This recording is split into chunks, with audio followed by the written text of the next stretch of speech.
Hello, Internet. Welcome back to That Silverline Show on Tuesday. I'm your host, Tim TK, joined as always by Jose Fuentes, Hello, everybody. Ron Fortier, Howdy, y'all. and David Rios. Hey, And we have a special guest for tonight, Martin Pierro. Hey, thank you for having me. Yes, well, we're glad to have you here. A friend of Silverline, you've been on a couple of shows before, and we usually end up running into each other at con spaces and the such, as well as fellow Florida dude with many of our Silverline mainstays. So, for those of you who don't know who you are, who have not maybe living under a rock in terms of the indie comic space, how do you pitch yourself? Who are you? Me? Yeah. Oh gosh, I really don't like talking about myself. That's what I was telling Roland. Like, can we have a topic besides talking about me? Sure. I make comics. Back in when I was a kid, when I was like 5 years old, I always wanted to make comics. I'm actually living my dream. I'm living when they say, "What did you want to do in year 5?" Well, I'm doing it. I wasn't ready for this. In 1980, I want to say 85, 84, whenever Crisis was just about to happen, I actually started publishing my own fanzine. It was called Cosmic Times. What a great title. And I did it for a little while. Then I discovered what girls were, and that kind of put a stop to that altogether. Comics in general, just like, hey, and then I ended up working I went to the Art Institute of Fort Lauderdale, got my degree in television and video production, music and video production. Ended up working on stage and film and television, everywhere but comics. And then I found myself, I had kids, can't do the freelance stuff in the entertainment business when you got too many kids. And I ended up getting a job at a law firm, doing IT at a law firm. And it really wasn't hitting my creative bone anymore. So on the side, I just started, I said, let's get back to making comics. Let's give it a shot. I started working on it in 2006. And in 2009, I put out my first book, and it's just been a roller coaster ever since. Had lots of success, got in Diamond early on, which was kind of the brass ring when you started doing this, get in that Diamond catalog. Then I got it, like, now what?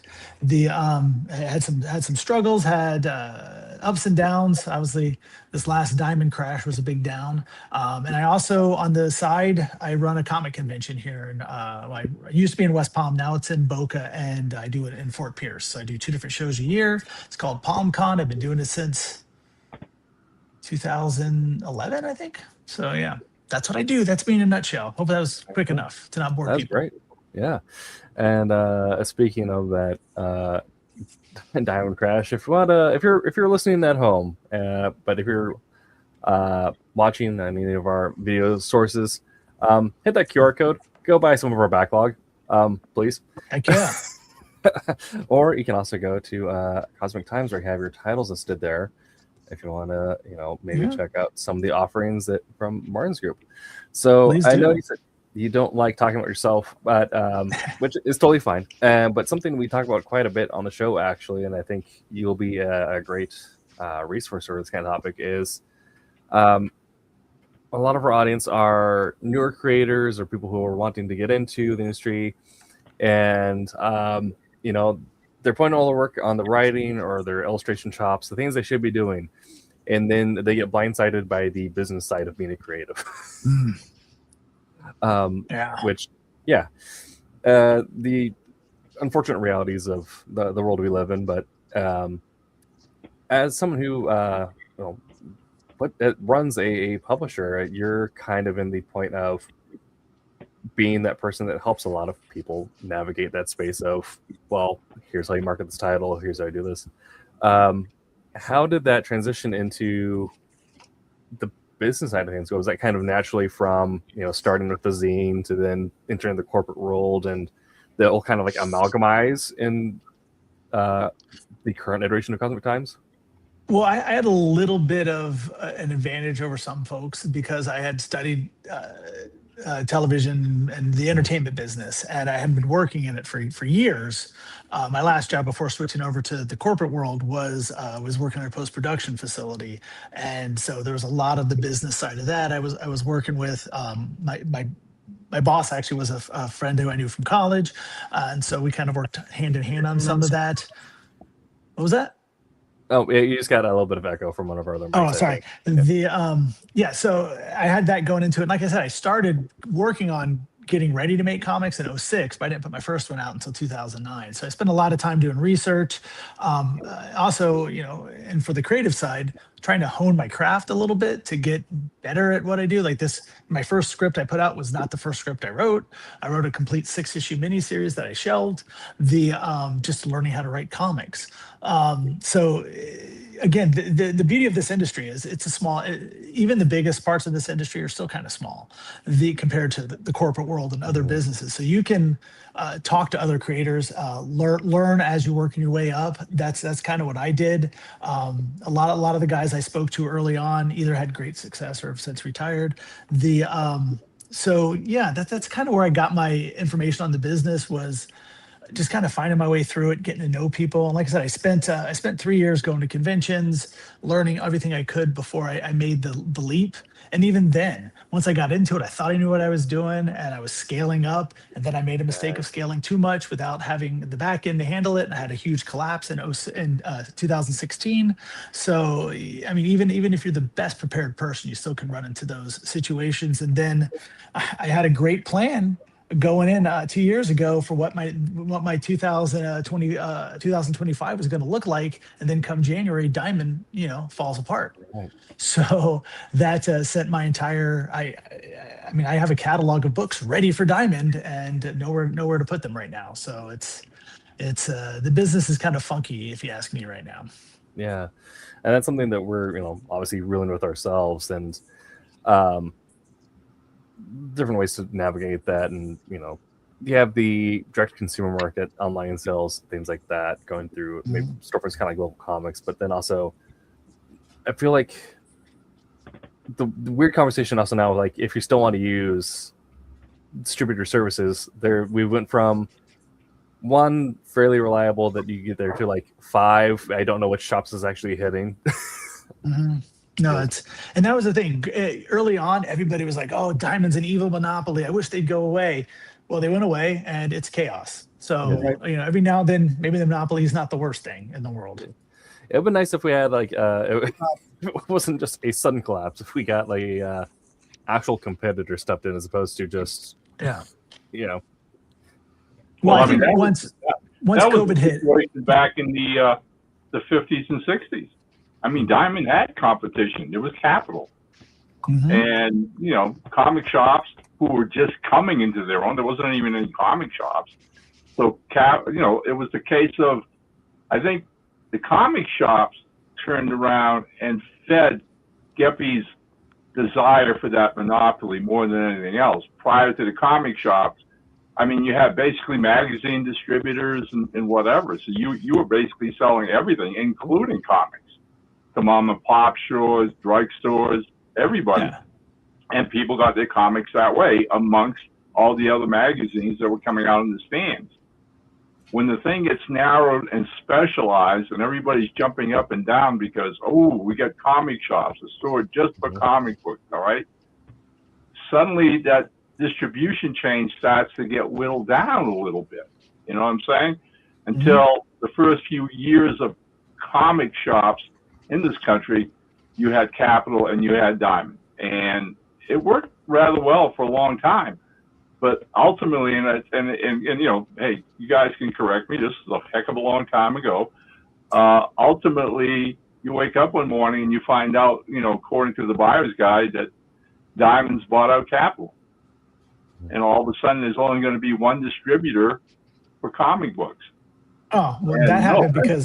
But it wasn't a case of they were the big bad monopoly. It was the case of we were putting all our eggs in one basket. And 40 years ago, 30 years ago, we knew anything happens to Diamond, we're screwed. And here we are. All right? It was 100%. Never a good thing for them to be a monopoly. It never was. It was, again, all your eggs in one basket. And that didn't last. That was predicted 30, 40 years ago. So, again, wouldn't it be nice to have all those magazine distributors back again and picking up everything we're doing and producing and getting it out there? Yeah. mean, I think that's something else that we're seeing with the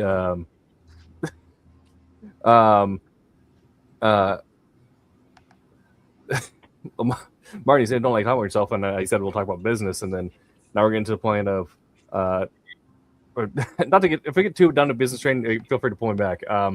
My day job, because if you're a young creative, get a day job. You're not going to be working for Marvel out the gate. I'm a sales manager for financial services, but something they're seeing, the collapse of retail is the death of specialized retailers, specialized industries, where even Best Buy is making a decent portion of their revenue back on the washer and dryer section and on Magic cards. Yeah, no one buys a TV from Best Buy anymore, and the comic retailers that we see that are still able to not only hold a larger storefront or actually pay for the brick and mortar, but keep a healthy cycle inventory in. How much of their shelf space goes to T-shirts, Funkos, right, different memorabilia? Yeah, I have a certain level of insight on that as I work the back end for a comic shop. I do their website and a lot of their computer stuff, so I do know what their orders are and how they're doing. And it's a local chain here in West Palm Beach. I'm sure Jose knows of past, present, future.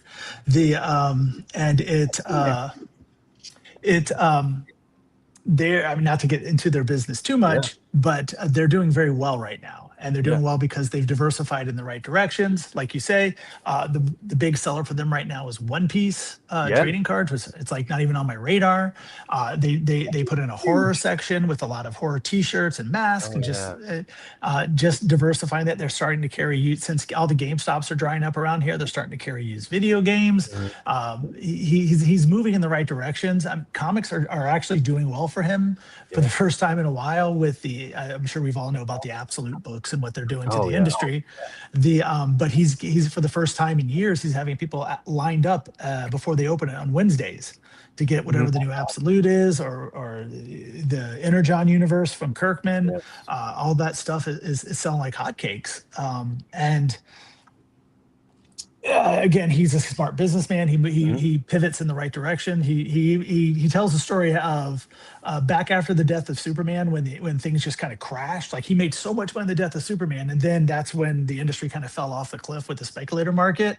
And he said if it wasn't for Pokemon, he would have been out of business. But Pokemon hit right as comics were collapsing. He moved in that direction, and it kept him in business for a few years until comics stabilized again. So if you're running a brick and mortar store, you got to be diversifying. You got to be moving in different directions. Know what your customers want and give it to them. Yeah, that's absolutely true. For those people that are able to diversify successfully or run that kind of, I mean, you can also scale these lessons too if you're running your own stand at a con to some extent, but it's the idea of then it falls on you as the enthusiast, as the owner, to be just a good salesperson. I'm well, okay, you're here for your One Piece cards or whatever. Have you checked out, this new pirate comic from Dynamite, or you're here for Absolute Batman? You like Spider-Man at all? I checked out also Ultimate Spider-Man. It's kind of similar things like that. And well, I don't know how much you follow it, but DC they're releasing their collected editions now in the smaller format that's almost manga size.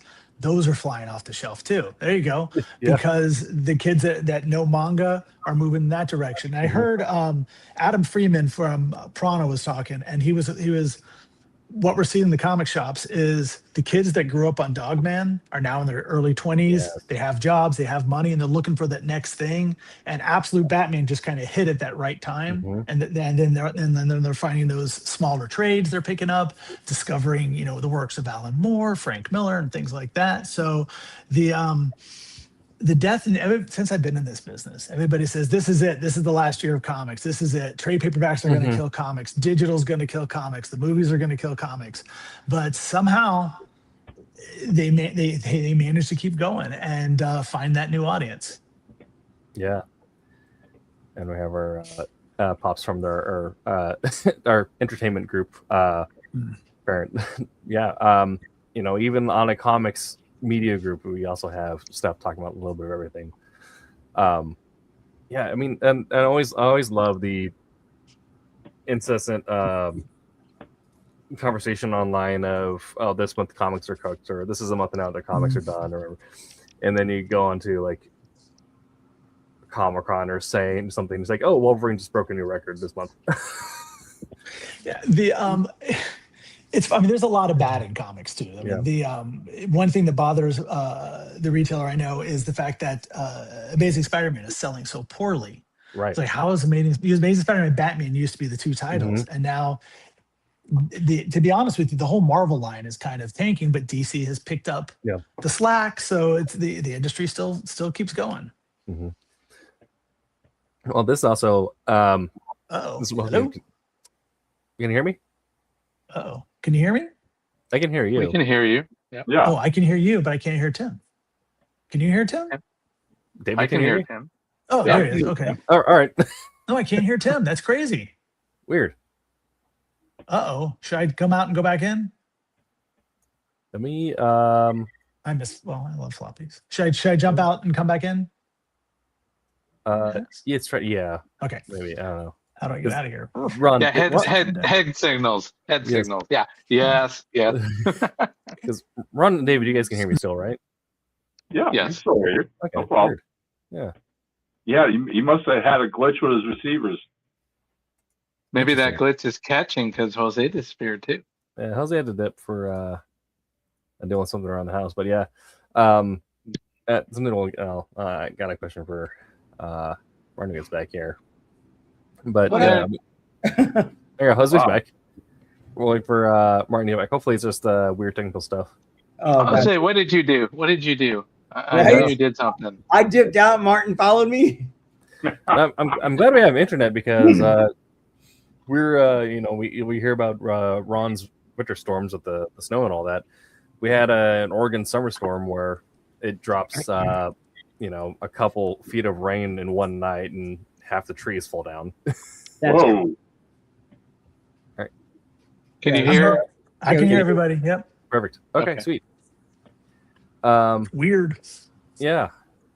I blame Jose. Yes. That's fair.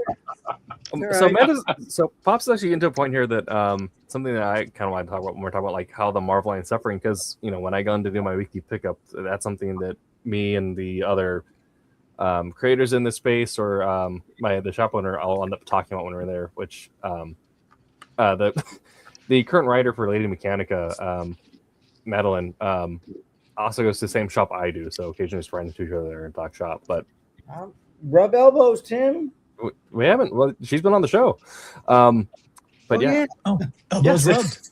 Yeah, but with Marvel's current line, it feels like I don't want to call editorial.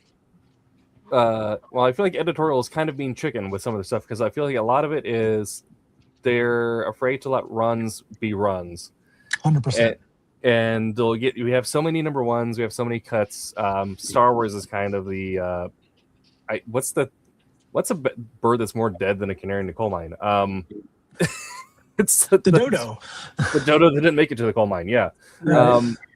But yeah, we get that issue where I feel like they're not willing to take a chance on let something suffer through a few bad arcs or committing to something be its own identity before. Well, actually, we're going to do this another multiverse version of it, and we're going to let that run instead. Doesn't DC and Marvel both do like if it dips like a single or a couple single percentages in profits from issue to issue, then they'll cancel it?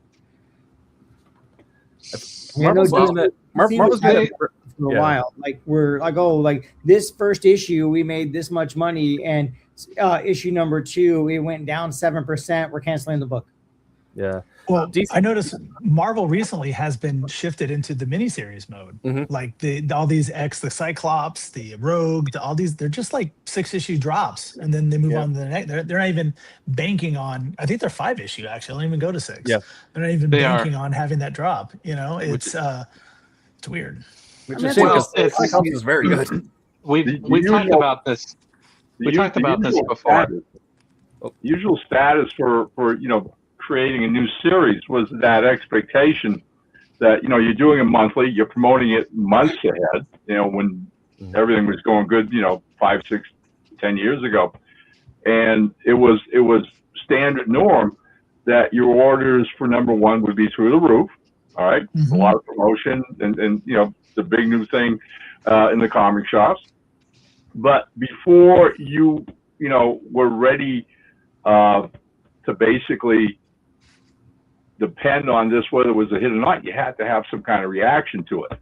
So what conservative publishers would do, and that was the big boys, Marvel and DC both, was you'd have these big orders from number one, which they expected were inflated, and not knowing whether the series was going to catch or not, they would drop the orders for issue number 2 as to not take a big loss.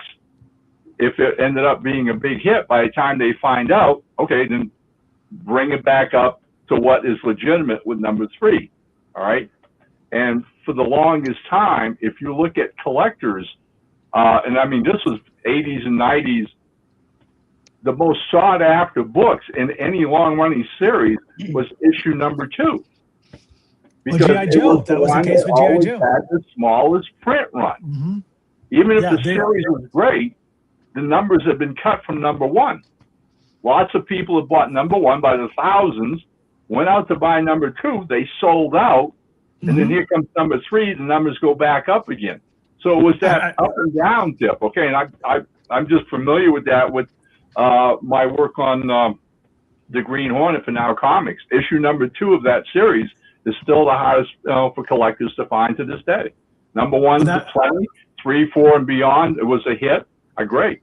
But if you can find copies of number 2, the price in, you know, the guides and whatever are always twice as much as the other issues. Like I said, I remember that when G.I. Joe came out, the first issue, they printed like 1 million copies. But the that second issue was like a collector's item. I had to pay like $2 just to get it. I mean, this was back in the 60-cent days, just so I could have a copy because of that. But I'll tell you, when I even just on the independent market, I had to we had an ongoing series called Sugar Boogers, and I begged the creator, let's do it as a mini series, not an ongoing. And first issue sold really well.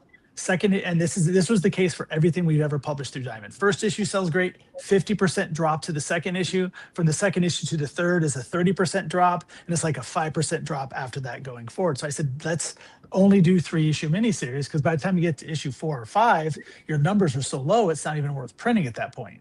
So that was the experience I had working with Diamond.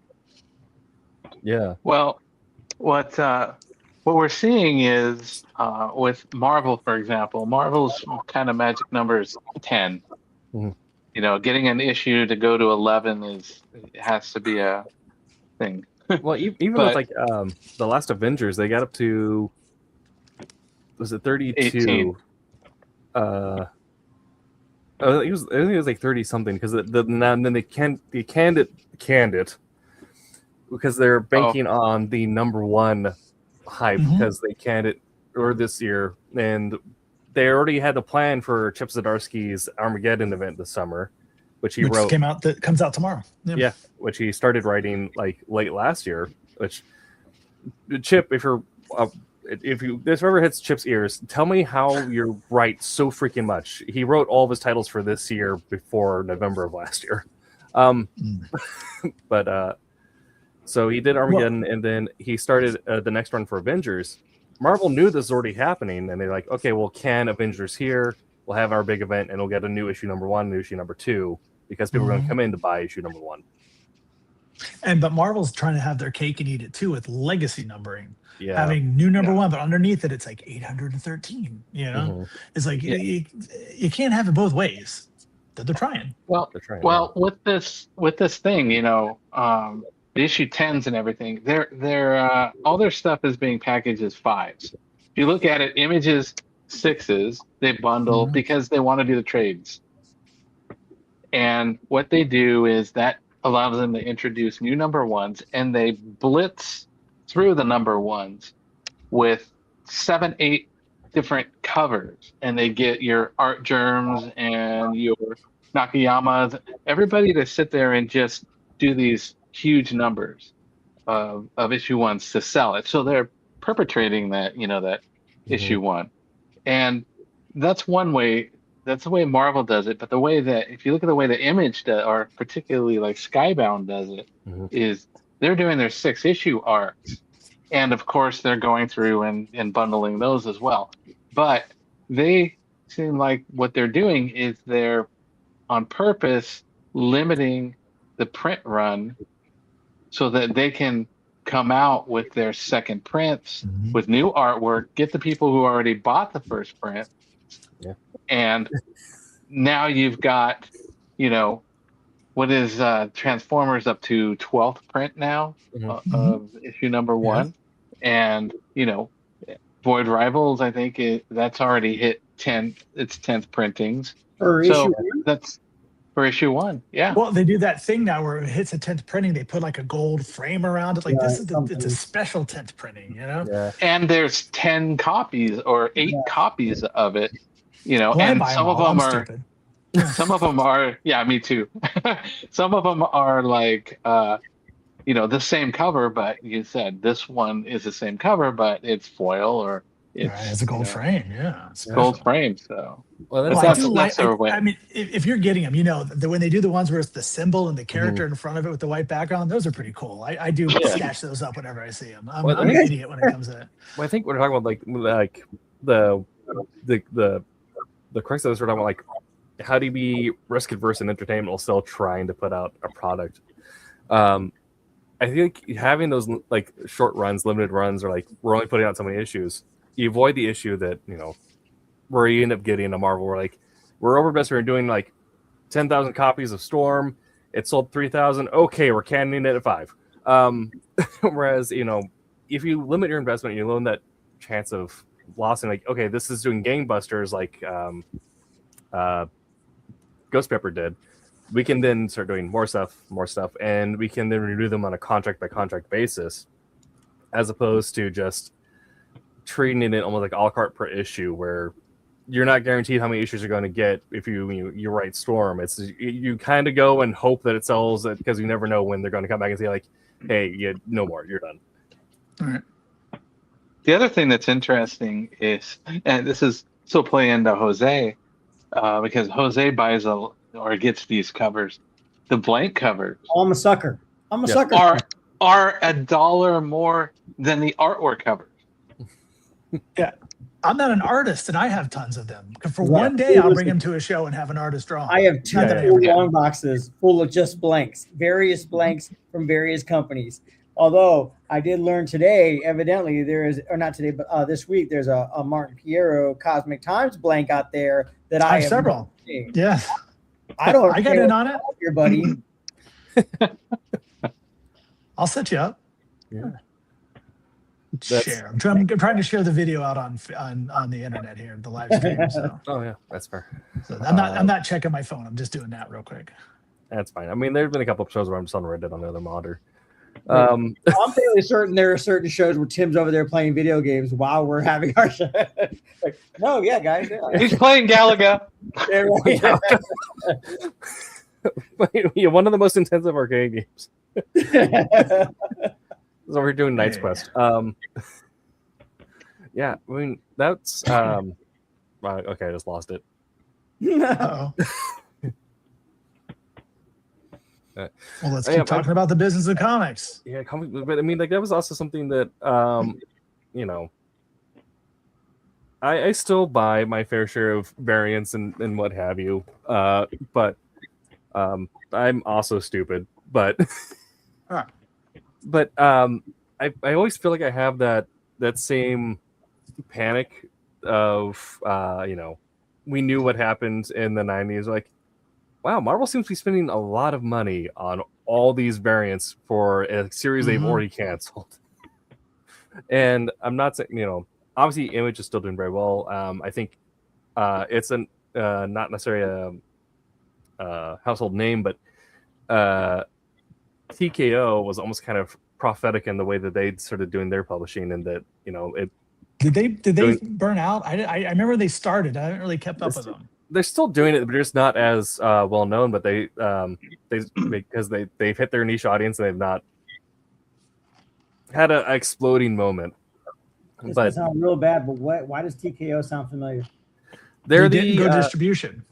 yeah, they did everything is direct audience, and it's all comics are all sold as finished collections. So you buy it as the hardcover set. You can still go back and get like a collector's floppy of like a few things, but for the most part, it is when a book comes out, it is done as a graphic novel series. Hey, Sarah. Okay. Yeah. I remember that. But they came on. I remember there's lots of press, all the websites were covering it, and then they just stopped. They moved on to the next thing.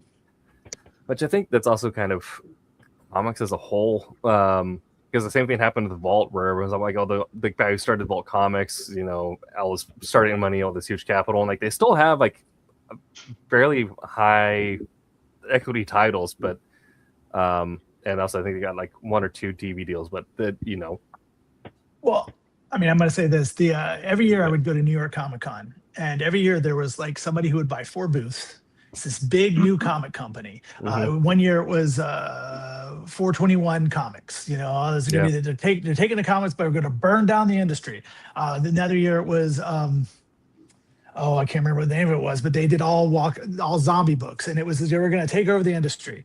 And I always say to my friends, next year there'll be a different company there, and that company will be gone. And that's the way it was every year. You got this, somebody's dumping a bunch of money in, and then the money gets spent and it's over. That's what happens to Aftershock. We know the trials and tribulations of Scout Comics and the multiple investors who kept them alive for years. And then once the money runs out, you can only, it's like, I look at, not to be critical because I like the guys, but Mad Cave, they're spending more than they're making, and it's going to hit a breaking point somewhere. And that's just this cycle of this business. These guys come along and just like throw cash at the wall, and then, didn't work, moving on. And that's the end of it. And people's careers get tied up in these books. Like my buddy Jeff DeCall was doing, I think it was Double Take Comics. He did a bunch of covers for them, and then half of them I don't think ever saw the light of day because the company just ran out of money. Yeah. It's a weird business we're in, I swear. It's a weird business, and also like everyone tries to find like with any endeavor, like the goal is always like some level of sustainability and moderate growth, right? But the dream is explosive, but like if 2% year over year, you're doing better than 95% of the but when you're looking at things like smaller publishers that maybe not exploded but are still like chugging along, putting out titles, and they have their audience, or even things like webtoons where it's their own entity that kind of is existing, and then you find some other book and like, that's a webtoon? What? I don't know if there's any like with anything, there's probably no one exact answer or one secret to find sustainability or finding your niche, but for people who are perhaps looking at comics and wanting to get into the business side of things, if they're just like the medium or like the industry and want to get into it, but maybe they're not a creative, or their creative wants to do their own thing, having been seasoned and through the ringer and come out the other end, what are some lessons you might give to younger creators that are looking into the business side of comics? Well, one thing I always say, don't bang out your credit cards. If you can't make the money back, don't go too far into debt for this stuff, because you're in a situation where you have no product to sell and you have credit card debt, and you're in deep. I remember, oh God, I can't remember the guy's name, the company's guy, but he did these like animal superhero comics. And one year I met him at SuperCon, and he was cool at his little table. Next year he had this giant booth. I'm like, whoa, how did you pay for all this? Oh, I banged out my credit card. That's the last time I ever saw him. So all that big display with the table and the banner is probably sitting in his garage somewhere, because he spent all the money on that, didn't spend it on the comics. This is a creative business. My advice is always focus on the creative first. Get a good product. And this changes the topic slightly, but I follow this podcast that talks about Kickstarter comics. It's a comics launch, and they always talk about the angles to take to make sure your Kickstarters are successful or your crowdfunding successful. And the one thing they never talk about is how to make good comics. And not to be throwing stones, because I know my books aren't perfect, but I'll say about half the comics I get on Kickstarter are almost unreadable. They're so bad. It reminds me of the stuff we used to do in middle school. Like nobody went through the lesson to actually learn what a story is, what anatomy looks like. And you get these comics, and they're they're just not good. So again, first thing I always say whenever I host a panel at con, learn how to write, learn how to draw before you start the process. Anatomy. Yeah, the anatomy. I'll never forget New York Comic Con. I was doing a portfolio review, and I'm like, yeah, humans don't really have these many abs. I mean, what's going on here? And the guy got all defensive. No, that's just the way I draw. That's my style, man. I'm like, well, how's your career going now, buddy? That line so much because you're not willing to learn. If that's the line or that's the reply you have. Oh, that's my style. So like, it wasn't horrible, but it's just like, you know. Yeah. You just do like my teachers did, just like, oh, that's my style. Oh, okay, and just hand it back. Yeah, that's kind of how it went. Like, you're not willing to listen. You're not willing to learn. Yeah, I think it's also with a lot of creators, something happens in writing too, where you know, like, oh, that's just the way I do my pacing, or that's just the way I do my structures. Like, okay, well, if you want to see weird pacing done well, you could like read a Euro comic, read a French comic, because like they'll do weird pacing, but you can very clearly tell that it is foundationally sound and it's a stylistic choice. Same thing, like you can see people have an absurd amount of abs if you like read or watch Baki the Grappler, but it's very clearly like, oh, this is a stylistic choice. These are just insane looking people. Right. Well, it goes to, like you say about I'm changing my pacing. I'm going to do my comic. I'm going to be experimental. You can't be experimental until you know the right way to do it. You have to learn once you know the right way, then you have to learn the rules to break them. If you're just, I'm just going to throw some crazy ideas out there. That's cool, but it's not enjoyable for the reader. You know? But again, that goes to just like business. Learn about money before you start spending money. You know, understand what money is, how fast it goes. You know what it costs to hire.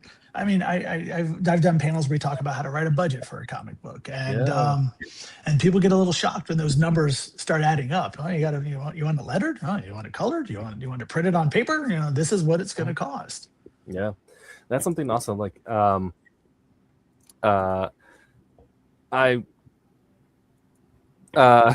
every college panel, every writers workshop, everything. The one piece of advice that I always give that seems to shock the audience is, well, make sure you pay your artists, right? And right, and you know, there's different ways to go about it. Like if you're doing this out of pocket, like okay, find someone who's also just starting out and create a very clear and binding collaboration contract where like, everyone has their percentages and cuts, but know that you know. You're binding yourself to that. If you don't, you're in trouble. But the amount of I mean, I don't know if it is just a young creative thing, but the idea there's a lot of people thinking it's all unicorns and rainbows and not looking at the literal brass tacks of, okay, I have created a storyline. I now need to have $2,000 sitting somewhere to pay an artist to do their work, and that's, you know, someone who's probably starting out in the industry. I'm going to say this, and I know Tommy's a friend of everybody, and everybody likes Barry and Jenny. I blame Kablam for a lot of the problems in the comic book industry. They made it easy for people to make comics. They lowered the barrier so low that there's so many people now and then obviously the crowdfunding platforms have because it's not necessarily if you have a good product, it's do I have a good reach on my social media? Can I hit all the right people? And but like I say, I often rib Tommy about him, you know, Kablam, once that became a thing and everybody started making comics, to me the quality of independent comics dropped considerably. Yeah. No offense to them. I'm glad they made a great living doing it, and I'm glad I used them in my early days when I first started. But it opened the barrier to get into this industry as opposed to say film or television is a lot lower. So yeah, well, even then, I mean, I feel like it's the same issue that happened with web media when we got YouTube, and also, you know, Webtoons is definitely guilty of this too. But where we got to the point where we had to create our own demons, where now everyone like hates curated social media or hates algorithm social media, but we got to the point where there's, you know, so much slop that you had to have something in place that for the businesses owning the platforms to actually keep people's eyes on it and to get their rent money, they need to create a system that would give you good content, and that ended up leading to these weird algorithms and things like that. So, I mean, you know, and when you get back to focus on making good art and making good content, how many people who self-publish through Amazon or go on Webtoons or do their own web series trying to make their own TV show on YouTube, how many of them are sitting on one view? Oh yeah. Yeah, when you know, it's the same thing. This is gonna be like a different analogy, but looking at things like Twitch, the average Twitch streamer averages 2 viewers that do not pay any money, and that is 98% of some odd thousands of people. Well, I mean, if you want to get into that, I'm not. I mean, I'm a guy. I function like any other guy. But I always thought society was improving. But and now I see how the not safe for work comics are dominating Kickstarter. OnlyFans is starting to dominate the internet. It's like I don't think we've evolved as much as I thought we had in the last 200 years. So that when Kickstarter changed their policy, those people complained and they changed it back. Oh yeah, it's like 2 days like, oh, we're sorry, we're so sorry, we're so sorry. Yeah. Like wow. That's Kickstarter I realized where the money's coming from. Well, that's my buddy Kevin says he tracks he has tracked the numbers on Kickstarter, and he says not safe for work is about 40% of the comics on Kickstarter, but it makes up 60% of the revenue. Yeah, in the comics. So it's like, what do we want? Do we want good stories, or do we just want? I like pretty pictures of girls, Yeah. Pretty pictures and girls. That's well, I love pretty pictures of girls too. I mean, don't get me wrong, but we live in a time now you don't have to buy them in comics. That's yeah, right. And I guess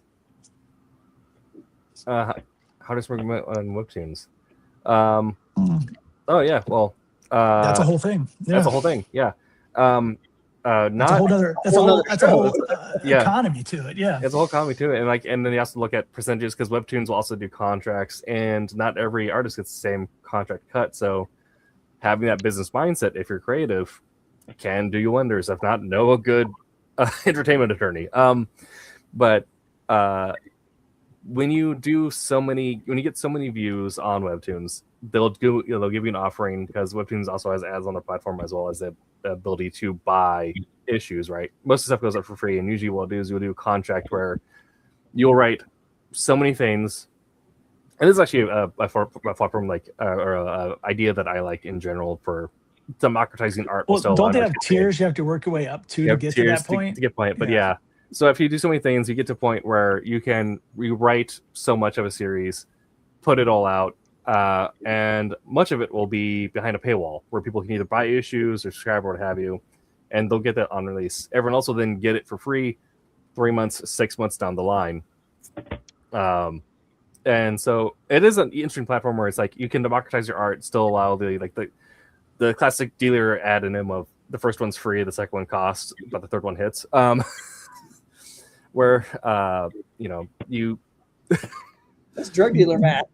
Exactly. It goes even a little beyond that, because my daughter, who doesn't even read comics, I had to buy the Lore Olympus books when they came out, because that was a webtoon that got so popular that it was like a bestseller at Barnes and Noble. And then that's also not to count, like if you're and that's what we're to diversifying, right? Going back to like our first topic show, if you're a really good web artist on webtoons, you should probably also look at maybe doing a Patreon, doing some additional content on your Patreon, all of those stuff. And then Webtoons actually has a button you can add to the bottom of go click right to your Patreon. So Patreon is so much work. It is. I have one that I've just kind of let die on the vine, but sure. But I think, and when we talk about it also, if you're uncreative and you're like, everything's going to be unicorn and rainbows, and like, I'm just going to write my magnum opus straight out of my post-grad, and or I'm going to like illustrate the best comic everyone's ever seen, and then you realize like, oh, I need to work 80 hours on this on top of working wherever I am that actually covers my rent until this pays off. Well, I mean, the thing with comics too, and just really any industry, especially creative, is I look at Jose, I look at Ron. I can't see David because he has a hat on, but we have gray hair. We've been at this for a while. There you go. It's gone. It's a grind. You have to be willing to put in the time. I was hey, look, it's rolling. I was looking back at when I started doing this, and a lot of the people that were there are gone now. They didn't tough it out. They fallen to the wayside, and you got to put in the time to get the credit. I know a lot of guys who have had some success on Kickstarter and think that that's going to translate to them being superstars at conventions and all these other things, but you got to put in the work. You got to put in the time if you're going to, I mean, obviously there are the few that, hit success, right off the bat. But for like anything in life, if you want it, you got to work for it. You got to put in the time. Mm-hmm. Sacrifice the sleep sometimes. Just learn to sacrifice talk. My health. Yeah, that's. I mean, looking at, someone that is kind of dominating a little bit of everything. Someone like Neil Gaiman, right? His first book he put out when he was 24 is an autobiography of Duran Duran, or biography of Duran. I didn't know that. Okay. Yeah, right. Exactly. No one knew that. We didn't know him until Good Omens came out, until he's in his 30s, and then even then, it wasn't until he's in his 40s that then stuff picked up, and then in his 50s, comics picked up, right? And What is this sleep you speak of? Yeah. Well, think about books like Infinity Inc., Spitfire and the Troubleshooter. Those were McFarlane and Jim Lee and things. They started in right. On those kind of minor books. It took quite a long time for them to go through and grind away to get their fame. Even I mean, those are the superstars. Yeah. Yes. Yeah. Victoria Schwab was on a podcast years ago when she did I can't remember the rest of the title, but it's The Invisible Life of something. If anyone remembers what B. Schwab wrote. But all the publishing news was saying like overnight success, right? This is like debut title, things like making it big at in mid-30s, wherever. He's like, this is my 10th book. Like, overnight success, 10 books in. And several years of writing. And then like it's something to keep in perspective when you are getting into any sort of creative work is like Martin said at the start, you wrote a whole 6-issue series to shelf. Never been published. And that's the experience before your experience starting out, before what's currently happening.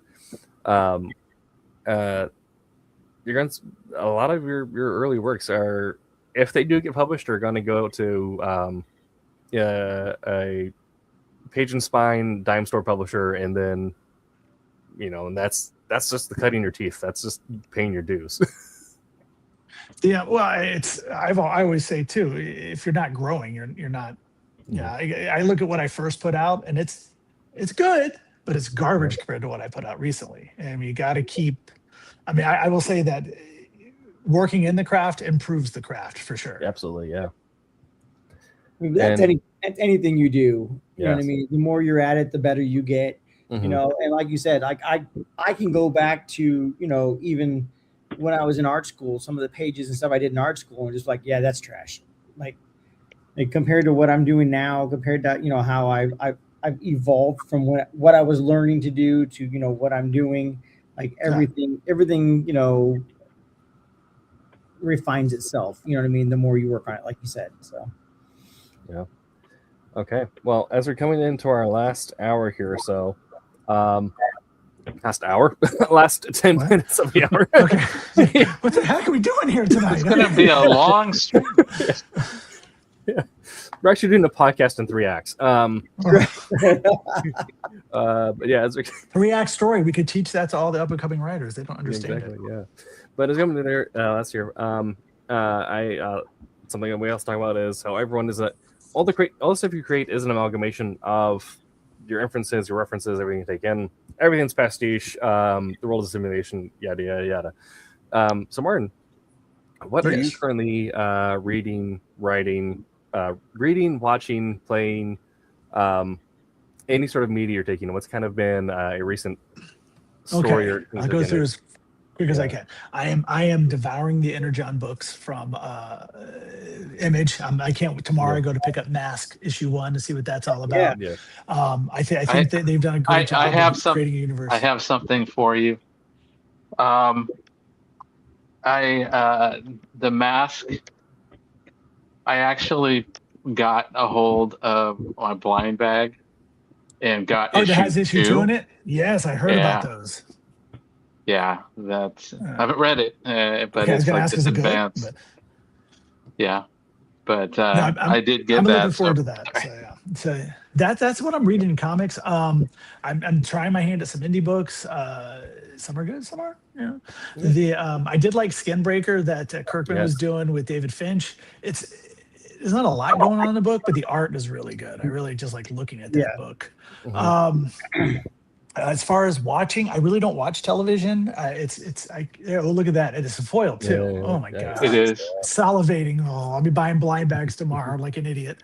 The I actually, my son twisted my arm. I'm actually, the show's I think 10 years old now. We're going through Cobra Kai. I'm watching Cobra Oh yeah. Kai. Yeah, I'm really liking it. I didn't think I was gonna like it. So I don't really watch anything currently except for Chad Powers, but that's another thing. Sure. The I don't play video games, so occasionally I'll bust out my Atari. Heck yeah. Keep I it got one of those. respect. What was that? Yeah, Keep I it got OG, respect. yeah. They had those Atari 2600 pluses that you could play the old games on. So I bought a bunch of those.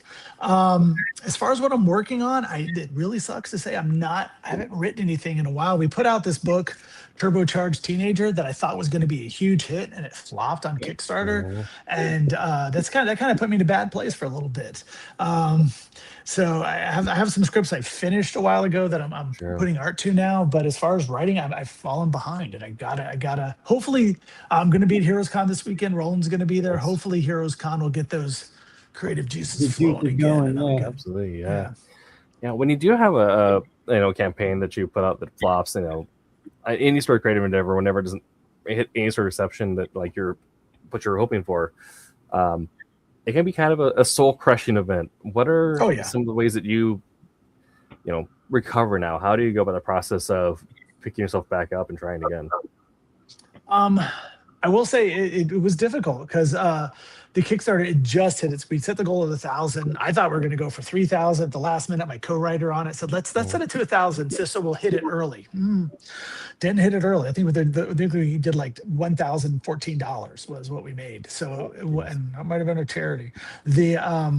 It didn't do what I wanted to do. We put a lot of thought in it, a lot of heart into this book, and it was soul crushing. It really was. My friend just kind of shook it off, like, it's just another failure, moving on.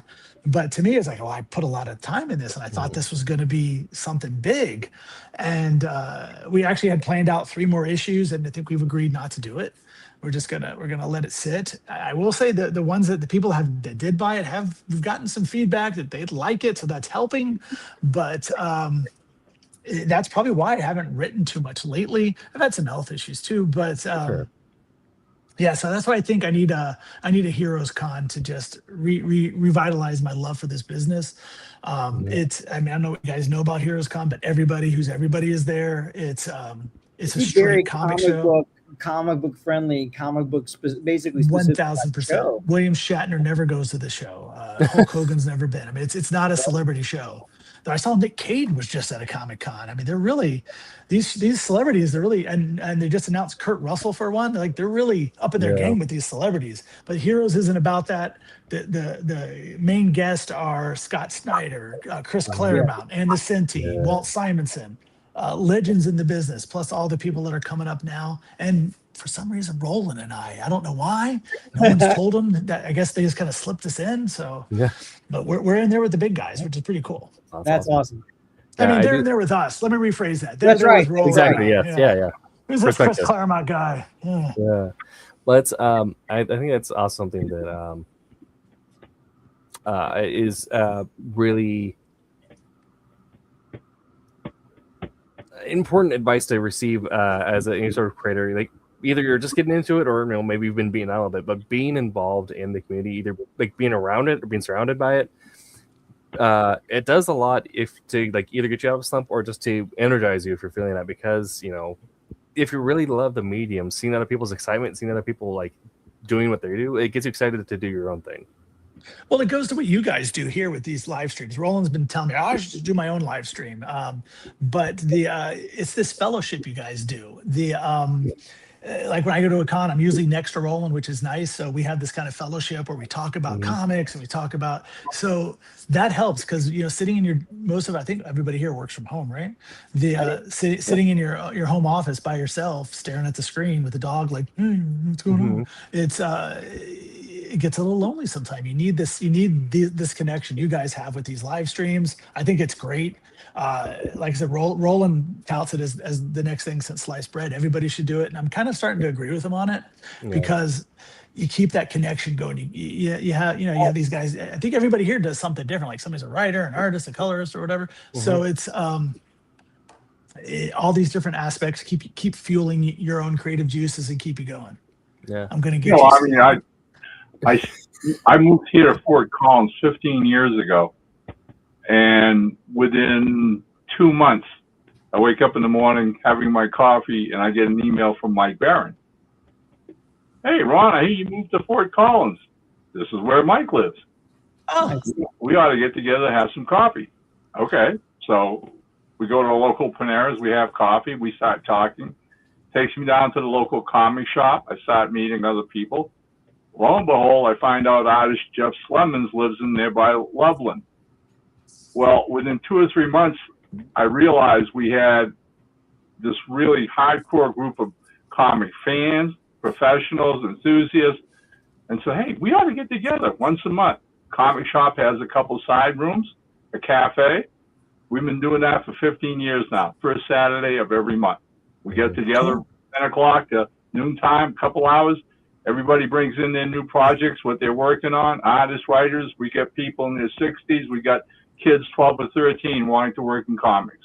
That's great. We're crashing Fort Collins. Let me tell you, I walk away from those 2 hours so charged up. Right. It's just insane, okay?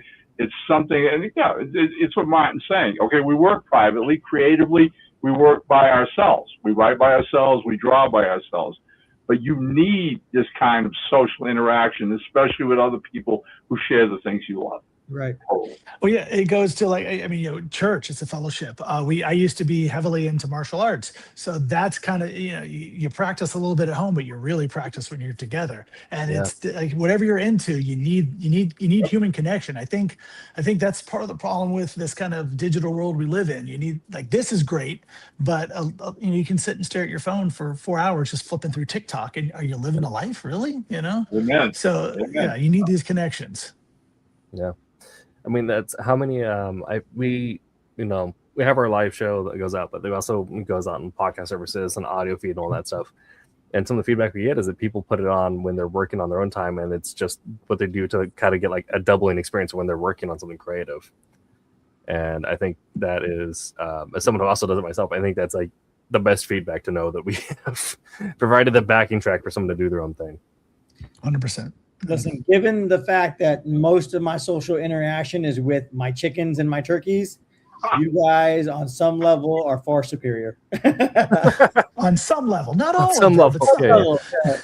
High praise indeed, Jose. It's because we don't produce eggs. Well, with some effort. All right. Hey, come on. Thanks a lot for joining us tonight. Yes, thanks for having me. Up in the end there. So you're going to be at HeroCon. What other things can people look forward to from? Where can people go to support you? All that good stuff. Oh, cosmictimes.net. Somebody's got that.com. I won't give it over. Is where you'll find most of all my links are there. I always kind of update it with all the news that's going on. That's kind of where the hub of everything is. I have a lot of shows coming up. I have Heroes Con, and then there it is. And then I have Infinity Con coming up after that. Hey, follow me on TikTok. I also I try to blog at least twice a month on Substack, sometimes more. So that's the hub of all the Cosmic Time stuff. Also, like I said, run my own Comic Con. I think Jose's coming. PalmCon, yes. That's November 14th and 15th in Port St. Lucie. So, it's just, find me there. I'm always on the social media pushing something sometime. If I have nothing to push for myself, I'll push somebody else's stuff. Right. There you go. That's what it's all about anyways. So, It's going to be fun. It's going to be fun, I promise. Yes. All right. We have a green room too, so Nice. Oh, perfect. Okay. Well, let me get our calendar pulled up. I made the mistake of changing browsers and not logging into my Google Calendar, my new browser yet. So I have to, There we go. Just a rift for a little bit while you dig that up, or a little bit. Yeah, guys, go for it. Yeah. Is that a medieval times? With David Brett Martin for unleash what we're going to be talking about next week. Ooh. Oh, let's hear it. Oh, I can't wait. All right. Yeah. Yeah. Well, next week we are talking about how to self-publish a comic in 2026. So a natural sequel to this episode, I feel like we're going to be talking about, again, more of the business side of things, and maybe get more into the actual step-by-step of, okay, great, you wrote a script and you got an artist to agree to work with you because either you paid them or you tricked them or you kidnapped their uncle. Kidnap their uncle. I didn't think of that. Blackmail? Yes. But how do you go from that to actually having a book on paper and in front of someone's face or online on their phone? There's more steps to that. So we'll be talking about all of that. Make sure to check out Wednesday and Silver Sunday on their respective times. Check out the rest of the Comics Madness Network. You can find their schedule posted kind of any time here, or just stay tuned if you're watching live. Watch it on the Roku channel. They have a Roku channel. Yes. We will be back next week, but until that time, Martin, you know what this is. I know it is. Make mine Silverline, right? Make mine I have it, but I didn't wear it. I should have worn it. I'm Andy Smith. Make mine Silverline.